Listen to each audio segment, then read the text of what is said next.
Okay, Hippolytus is the student of Irenaeus.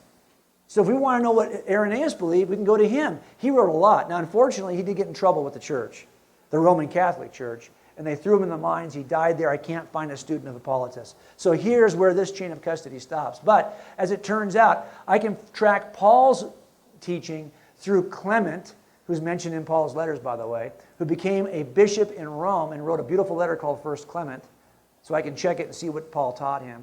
And I can follow him through down all the Roman bishops, all the way to Tatian. Or I can take Peter, check what he says by checking Mark, according to Papias, who then hand-selected and hand-trained the first 5 bishops in the North African church, who formed a school in Alexandria by Pontianus. And I can check the writing of all these people all the way down to the council. So I've got picture after picture after picture after description of Jesus over time. Is he changing? Does he start off as this simple itinerant Jewish preacher and then he becomes God over time? Is that what's happening? His legend is growing? No. If you lost all of the Gospels and all you had was the writing of the first officers in the chain of custody, here's the Jesus you're stuck with. You're stuck with the Jesus who's born of a virgin, who worked miracles, who claimed to be God, who received worship, who died on a cross, who rose from the grave, who ascended into heaven, and who through in faith alone you can be saved. You're stuck with that version of Jesus. He is not evolving over time. He's written about early, attested early and often, and he doesn't change. You're stuck with this guy. Let me just show you this though before I know it's always kind of run late here, but I got to show you this. Right now, I don't know if you realize, Bart Ehrman claims that there are more variations between ancient manuscripts of the Bible than there are words in the New Testament. And he's doing it by showing places in Scripture where there are actually words that in one ancient document are slightly different than they are in another ancient document. Did you know that? We create the Bible by examining ancient documents. So he's claiming that there are thousands and thousands of these. Therefore, you can't trust the Bible because there are more variations among our manuscripts than there are words in the New Testament. So you can't trust it. I want to knock this down now because this is what causes a lot of young Christians to stumble. When they read his work and Jesus interrupted, this could be a deal killer for a lot of young Christians. It's absolutely nothing to worry about. I'll show you why. The number of variations don't matter. The number of copies matter. Here's why. My son David's always broke. He's at USC Med School. His first year of federally insured loans, $80,000. That's for year 1. So he's always broke. So he writes to me all the time, hey, can you help me out? Yeah, sure. I'll meet you next week. Say how about 4 o'clock on Wednesday. I'll meet you at Starbucks and I'll give you $5,000. So I text him this. Now, I got a problem. I got a typo. And I guess it's starving instead of Starbucks. So I'll text him again. If I want him to understand what I'm doing here. Okay, this is better. 5,000. You need to meet me at Starbucks. I said weakness instead of Wednesday. Let me do that again. Now I've called him a nerd instead of needed. A nerd. Okay, meet me at Starbucks. So that's fine. I'll do them again. Okay, now I should be. Nope, main streak. Now I'm naked. Let's do this again. Meek instead of me. Okay, let me ask you guys a question. Where's David going to be next week on Wednesday? Which Starbucks? What time? For how much money? How do you know? You've got more variations here than you have words in the text. How could you be certain about what it is I'm trying to communicate to David?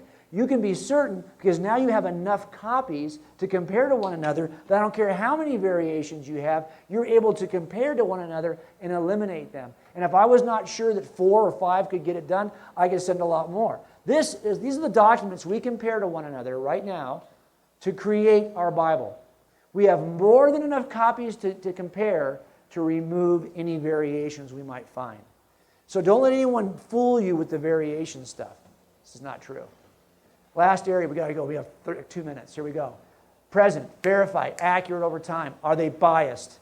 Why should we trust these guys? After all, if you go to a house where there's 2 people are living in that house, a woman and a man, and they've both been smacking each other around, and you get there and she says, see this? He did this to me. She says, wait a minute, you see this? She did that to me first. He should go to jail. She should go to jail. He started it. She started it. Who goes to jail? They both go to jail. That's right. Because how do I know who to trust? They're both biased. They want the other one to go to jail. When you got bias involved in a case, it's really hard to make out the truth. So is there bias involved here? Bias all comes down to motive.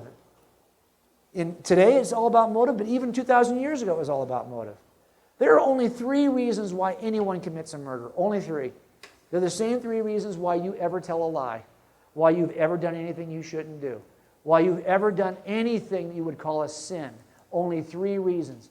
You know what they are? I'm just going to tell you because we're out of time. Financial greed. That's number 1. I want something financially. The second one is relational or sexual lust. Relationships, sex. The third one is the pursuit of power. They can be very nuanced. Nobody comes in my neighborhood and disrespects me. Pop. That's a power issue. That's an authority issue. That's where that would fall. Make sense? A lot of gang shootings are all about authority, power. Okay? Now my question, of course, is, if you know this is the only 3 reasons why anyone does anything wrong, it's also the only 3 reasons why anyone would lie to you, including the disciples. So we don't have to worry about I can't imagine what all the disciples could be having in mind. No, it's only one of 3 things they would have in mind. These are them. Which of these 3 areas do you think the disciples is making out on? Do you think they're getting a ton of money out of this? I don't think so. You think they're getting lucky out of this? I don't think so. Do you think they're getting power out of this? Now, some people will say that's where it is, it's power. Because think about it. These disciples became leaders in the fledgling church. Oh, really? So like Paul, who was already a leader in Judaism and had been given the commission of persecuting the Christians, he's now going to leave his position of authority and power to join the very group he's supposed to be eradicating. So now he can be beaten. It's a big difference between infamy and fame. To be famous is great. To be infamous is not so great.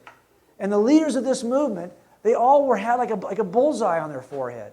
The leaders of this movement all died for what they believed. They didn't even have the power to control their own deaths. You're telling me that Paul would leave his safe position of authority and power to join this group? Really? Okay. Hey, it's possible. Anything's possible. But it's not reasonable. I mean, come on. This is how these folks died. This is not a group you want to be part of. Because if you're part of this group, you're going to die broke, alone, with not even the power to control the way you die. So, we'll finish with this last question. But why should I trust the Gospels as history? Because think about it. They are written by the friends of Jesus. I mean, sure, of course they're going to say lots of nice things about Jesus. After all, they're his buddies. That's just so stupid. I want to show you how stupid that is, okay? If you're working robbery homicide and you're not assigned to a homicide case, what are you working? Think about it. You're assigned to robbery homicide and there's no homicide. Robberies. Good.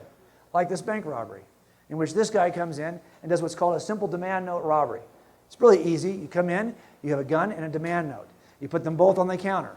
She reads the demand note, she gives it back to you, you put the gun and the demand note back in your pockets, and now this thing looks like a regular transaction because she's giving you everything you've already demanded. But you don't have to stand there with a gun in your hand. These are pretty successful usually. But when he walked in, he had a slight problem. He walked into this bank and immediately this lady back here recognized him. They had been to high school together, okay? So I picked the wrong bank, okay? Because he walks in and sure enough, there's a high school. It's like all you guys from South and North, all these Torrance, we're so creative in Torrance. We have schools named very creatively. We have Torrance High. Hey, it gets better. We have West Torrance High.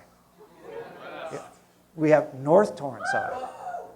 And then we have, South Torrance High, which is the best school of all. That's where I went. Come on. So the point is, he went to high school with her, and now he's basically stuck. And she was going to go say hello to him while he was standing in line, but it was a long line, and she had a customer. She figured, hey, when he's done with this transaction, I'll say hi. See if he remembers me. But now, as she looks across this counter, she sees her coworker's got that look on her face like, I'm being robbed. And this girl is absolutely shocked at this point. I know because it says so right here.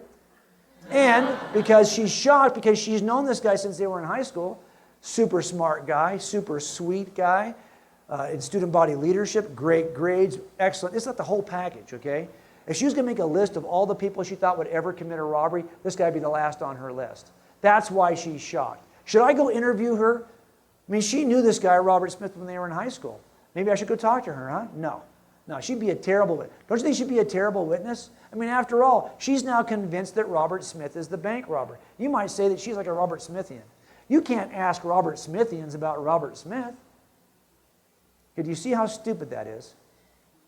She didn't start off convinced that Robert Smith was a bank robber.